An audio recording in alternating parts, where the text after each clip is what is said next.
Right, let's get more on this now with Mark McAdam and a couple of other things as well.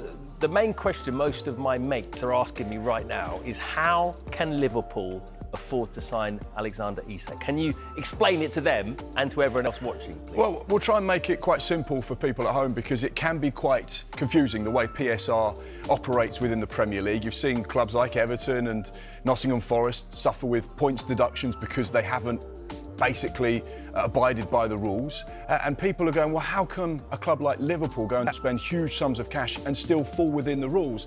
And ultimately, PSR is all about your permitted allowable losses. So for a side like Liverpool, who turn over £614 million in their last set of accounts, they can afford to spend a lot more than a club like Newcastle, who turned over £320 million in their last set of accounts. Look at this. This is the net spend on transfers since 2021-2022. This includes the last 9 transfer windows. So it is a lot of spending over the last few years in the Premier League.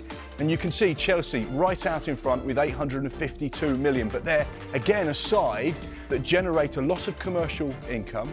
They have a higher turnover than Newcastle, for example, so it allows them to spend more money on transfers. You can see Manchester United right up there as well, Arsenal at 611 million, and you can see that the change in dynamic between Arsenal and Spurs and then Liverpool. Now, what's really important to point out with regards to these particular net spend figures, Liverpool's doesn't include the sale of Luis Diaz, which we know is around 75 million euros, so around 65.5 million pounds. So if you take that off of Liverpool's figure, it means their net spend since 21-22 is actually less than Newcastle's. Wow.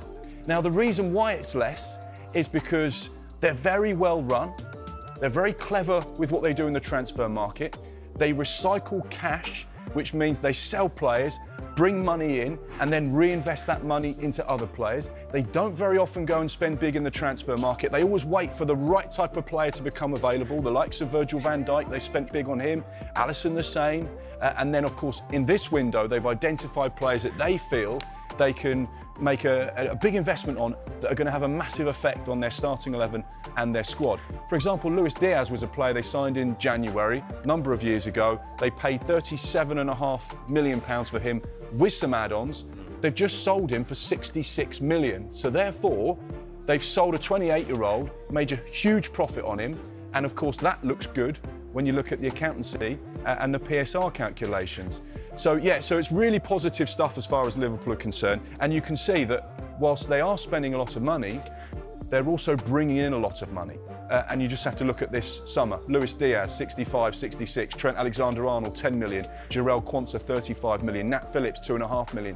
So already, whilst they may have spent 300 million, which is the top end and including all of the add-ons, at the minute, their actual outlay this summer is probably about 150 million pounds. Yeah. Incredible stuff.